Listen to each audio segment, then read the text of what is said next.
Alrighty, folks, we're going to be doing chapter 15 today, and they're using my classroom, so we are going to be here at my desk. So, chapter 15 is communication and documentation. This is an important section, especially if you plan on being an EMT in the field. You're going to be doing a lot of documentation, so we're going to just run through this real quick. Okay?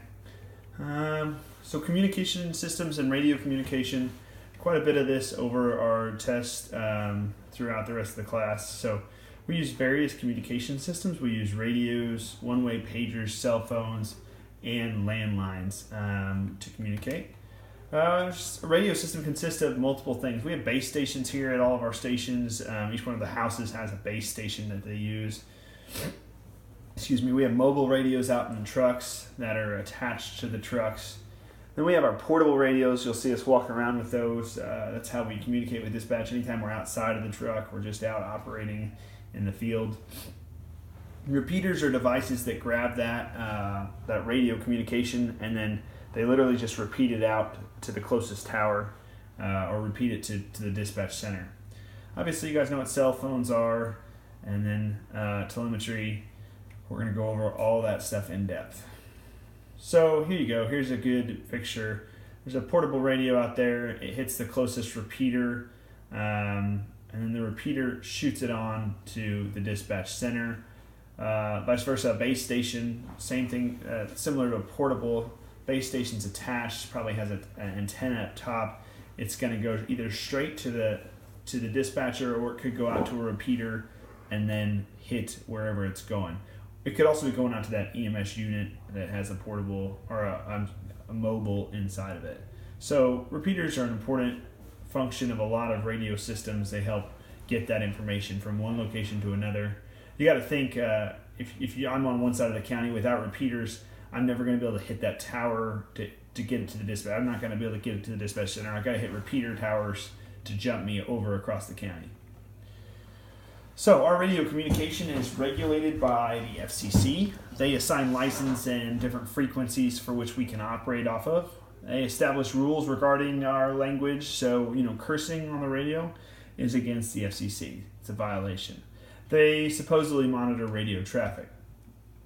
So there are things you can and cannot say over the radio that the FCC regulates. Here's some of their principles of radio communication. I'm not going to go through these. You guys can see that slide at home. You can read through that if you want. The goal, though, is we do want to keep transmissions very brief. We want to use plain English.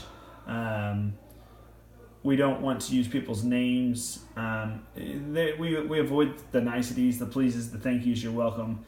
That's all great, but we try not to dirty up the language of the radio traffic. It just takes too long. Keeping it brief is good.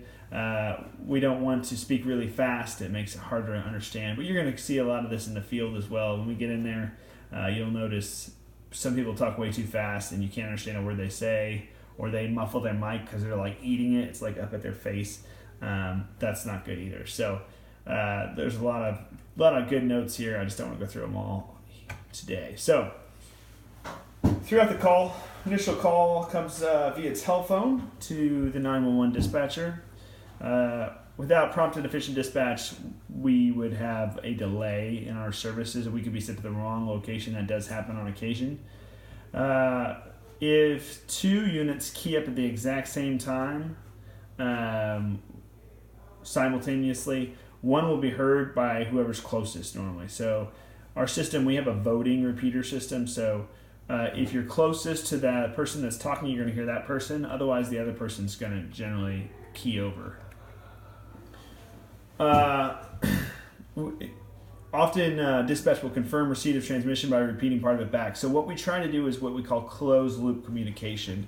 So dispatch will, I'll say something, dispatch will repeat it. We don't do the third part of that, which is like the third copy. That would be a lot. But, Med 4 on scene, dispatch will say copy Med 4's on scene. That ensures that they heard us correctly. If I say I need police emergency, and they don't copy, I wonder, or if they just say copy, I don't know what they heard. Maybe they heard I'm transporting emergency because they weren't listening carefully, or they had some static. So it's important that they repeat back what we say and vice versa if needed. So a lot of our dispatch centers do use the time as the end of a documentation step. So they're going to say, 1434 or, 1127 being the time that they understood it. So Med4 arrived on scene 1127. We use 24-hour time, obviously, and it works pretty well. So we want to carry the portable radio with us wherever we go. If we leave the unit, there's more than one story out there of a crew that, sits down for lunch and forgets it, and they're inside for about 5 minutes and they lose their mind going running out because they realize they don't have a radio on. We also carry pagers, which are it's a one-way system. It's a pager. You can talk, or you can't talk on it. They can talk to you. So Message 1. this is, Dispatch 6100, respond 403 Burkhardt. that's an example of them talking to us. We can't talk back on a pager, but a pager is great because you can make sure that you never miss anything. But you should always have a radio on you as well. So they do need some care and maintenance. We'll go over that here in a bit. So we also can give medical reports over the radio. We typically do this by radio because the channel is recorded, so that helps make sure that there's no liability there. We can also do it over the phone if we need to. This is a very basic and quick report. You guys will probably be doing some of these at some point. You want to make sure you speak clearly and slowly, but thoroughly communicate what's going on. So an example of a radio report, Med 2 to West Missouri on here. They'll say Med 2, go ahead. Good afternoon, this is Paramedic McDaniels, Johnson County Ambulance Med 2. We're inbound with a 27-year-old female patient. Patient's complaining of abdominal pain since about 8 a.m. this morning. Her vitals are X, Y, and Z vitals. We're about 10 minutes out. We do have an IV in the left forearm. It's a 20 gauge. Do you have any questions or orders? We'll be there in 5. Okay, so you give a nice little synopsis of what's happened. This is why we went to the call. This is what we've done. Here's what we found. Here's how soon we'll be there. See you then. So it's just a whole little picture of what happened. Okay. So there's an EMT giving a radio report via radio. You can also give it via cell phone. This is what they think should be in your medical reports. Unit identification, level of provider. It is good if you're BLS to identify that. Since we run all ALS here, we don't typically identify it. So time of arrival, patient's age and sex, their chief complaint, a brief history. I do not include major past illnesses, and I would not in real life include major past illnesses because everybody has a million of those. So mental status, yeah. Baseline vitals, absolutely. Pertinent findings, yes. If you have anything major finding, any emergency care given, yeah, that's about it. And you can always contact medical direction if you have a question. You can call the hospital and ask questions if you're an EMT or a paramedic for that matter. So when we want to communicate with them, we're going to give information clearly and accurately. After receiving an order or denial for medication or procedure, we're just going to repeat word for word. If I asked Doc, is it okay if I assist the patient with 1 spray of nitro? Their blood pressure is a little low. The doctor says negative. If their blood pressure is under a certain amount, I do not want you to give nitro. I will then confirm affirmative. I understand. No nitro to be given. Thank you. Have a good day. That kind of thing. If the order is unclear, ask the physician to repeat. If the order seems inappropriate, you can question the physician. Once again, anytime you're looking out for your patient, you can ask questions to make sure that it's the right thing. So the verbal report. The verbal report is a report we give at the destination. We introduce the patient by name. We give a complete and detailed report. So this is Mr. Smith. Mr. Smith's been having chest pain. That's his chief complaint. He's been having that for a few days now. He also has a history of a previous heart attack 2 years ago. We did give him some oxygen en route, and the paramedic started an IV. If you're not a paramedic, we gave him some aspirin as well, 324. His vital signs are X, Y, and Z. Do you have any questions? So making sure that they understand what you're talking about is really important, that they got it all. You get about 15 seconds to 30 seconds to give this report. And then the nurses, doctors, whoever are wanting to move on and do their assessment. They don't want to wait long. So you've got to be up on what you're going to say. You should think about it before you get there. If we have any BLS style calls, you'll be giving that report. So the EMT must communicate with others involved in patient care. First responders, EMTs, advanced EMTs, paramedics, some healthcare aides. You should speak candidly and respectfully, and we should collect all the information we can about the patient. Getting information on scene is extremely important because at times your patient may not be able to communicate for themselves. So it may be difficult with those in crisis. If mom's freaking out because kid's not breathing, it's going to be a little bit more of a challenge to figure out what's going on. But everyone can always improve their communication skills. It's something we should work on. So you want to use eye contact. You should try to get on their level. Be aware of your positioning and body language. If you have your arms crossed, you're not going to look very appealing, right? You want to face the patient eye level with arms down. Don't cross your arms. It looks very negatively. So here you can see the medic or EMT is down at the patient's side talking to them, showing concern for their issue. We want to use common language, right? Don't use medical terms. Don't use a bunch of jargon. Explain what you're doing and be honest. If you tell them it's not going to hurt a bit and then you poke them, that's going to kind of ruin that possibility. Use the patient's proper name, right? It's a sign of respect, especially with older patients. Listen, and important that establish that trust. It's very important to get them to trust you so that you can take care of them. Otherwise, they're going to want to walk away. They're going to want to take care of themselves. So right here, this EMT is explaining that she's going to put on positive pressure oxygen to the patient, and she's going to be right there talking to him, trying to comfort them. Always be compassionate and respectful if the patient has any kind of mental disability, any kind of visual or hearing impairments. You can't just go yelling at every single patient who's older. It doesn't work that way. So you've got to make sure that you're talking to them in a normal voice, and then if you need to get louder, you can get louder. For pediatric patients, make sure you come down to their level and be truthful. You never want to tell anything that's not truthful to the patient. That ruins any element of respect.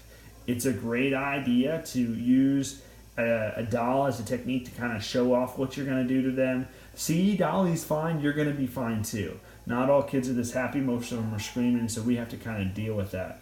We use our gloves to make blow up animals, whatever we can do to try to get them calmed down on the same level as we are. So our pre-hospital care report. It is the written or typed report that documents everything that happened during the call. And you guys are going to be doing these in FISDAP. You're going to be doing pre-hospital documented reports.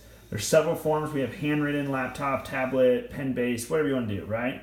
Some people will actually drop these. Some systems require them to drop them at the time of patient drop-off, so the crew has a copy. So they sit there and finish them at the hospital. We do not do that. We give the hospital access to our digital reports.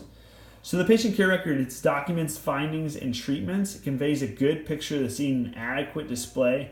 It's also a legal document that's entered into the patient's permanent medical record. This can be subpoenaed to court. In fact, I have a subpoena on my desk for one that happened a year ago last month. So it is very possible that you can go to court on these things.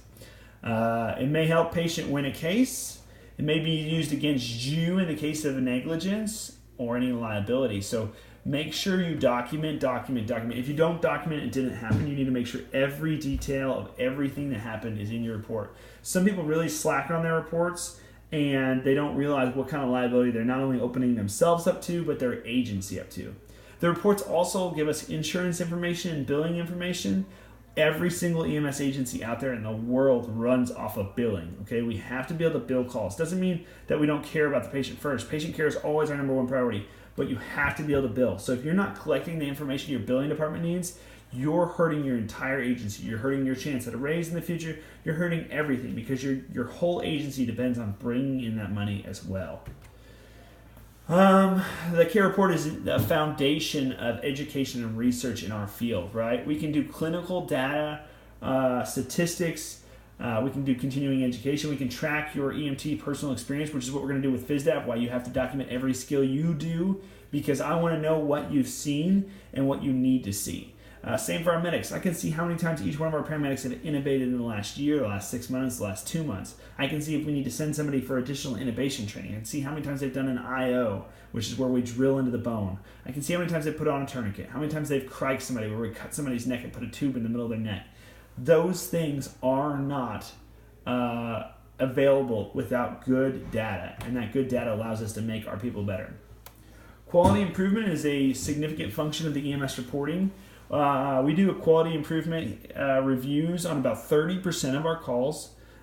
Here we do 100% reviews on critical calls, cardiac arrest, major traumas, strokes, STEMIs, those kind of things. STEMI is heart attacks. So we are going through the call to see if it meets compliance standards, if providers are doing a good job, if providers need more training on a certain thing, then we're going to get them that information.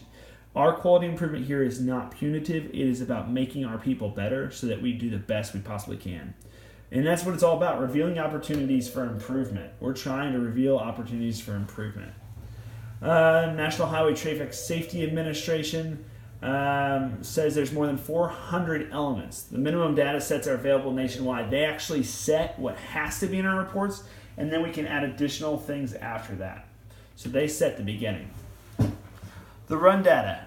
It's going to include the agency name, date, time, call numbers, unit personnel, levels of certification, and there's other information that's mandated by both the service and the state. We're going to use official time given by dispatch to all times report. You should never make up a time. You should use the times that are given to you by dispatch. Very important. If it goes to court and your times don't match, there's going to be an issue. It's going to have some basic demographics in there. And then it's also going to have your information that's gathered during the call. What was your impression? The narrative, which is the summary. Prior medical history, all that good stuff. Your transport information, all that's going to be in there.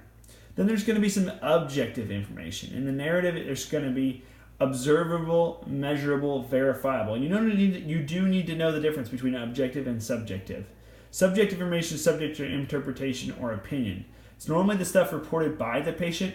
We try to leave out subjective information out of our reports if it's our information. So if we think something, we try to leave it out. If we know something, we try to put it in. Okay, you should not put in that you think the patient is abusive. Well, you don't know that. What indication? State what you know. There are obvious signs of marks on the patient's wrist, or the victim had this, that, and this. Don't state opinion. The house was dirty. That's an opinion. Like, there were multiple items left out on the floor. That's a fact. So be careful on what facts you put in there and what opinions you put in there. Opinions are never good. Chief complaint is the primary complaint as stated by the patient. It's best recorded as a direct quote. You're going to have pertinent negatives. Those are important negative findings, i.e., there was no tenderness over the belly. The patient denied chest pain. Those things are pertinent negatives. Okay? We want to avoid radio codes and non-standard abbreviations. Remember, a lawyer is going to be reading this and they don't know everything we know. So we need to write legibly or type correctly. It needs to be easily to read and it needs to avoid jargon. You can use appropriate medical terminology, but you don't want to use things you don't understand because you may be called into court to answer what that is. So, and then once again, if it's not wrote down, you didn't do it. That's the most important thing. If it's not wrote down, you didn't do it. Legal issues. We've got confidentiality. HIPAA is huge. HIPAA is the Health Insurance Portability and Accountability Act. What HIPAA basically states, you can't talk about your patients to anyone who is not directly related to that patient's care. So, unless it's a quality improvement, there's kind of some exemptions for quality improvement. If they're not related to that patient's care, from a dispatcher to a doctor, that's kind of the realm of who you can talk to because they had some realm of care in that patient. Outside of the people that worked on that directly, that patient, you can't talk about it. You can't identify it. You could talk about the call in general terms. I had a patient the other day who had a pneumothorax. I can't say, oh, Johnny from down the street had a pneumothorax. That's not appropriate. That's illegal. Patient refusals. There's high liability when when someone chooses to refuse care of an ambulance, they choose not to get checked out. We have an increased element of liability. You got to document all details in a refusal of care form. We have special forms for that. We want to make sure we do a very good job of documenting the day chose against our advice to go to the hospital. We want to document vitals for that patient, make sure they look stable, and most importantly, we have to document that they know what they're doing. Okay, that they have a mental capacity to deny care. They know what day of the week it is. They are alert and oriented. That's what we're talking about. Some other legal issues, falsification. If you cover up errors, if you try to record something you forgot to do, you say, I checked the blood sugar on that diabetic patient who later died, and it was 60 or 70. No, that's illegal. Okay. There's correction of errors. If you have mistakes in documentation, you can fix those. You can add addendums. But you can't make things up. So think about it. You respond to a call for an unconscious male. Upon arriving, the patient is awake, alert, and walking. He states he was just sleeping, does not want or need treatment. Is this a patient Is a complete assessment and physical exam needed? How would you document, and should you obtain a formal patient refusal?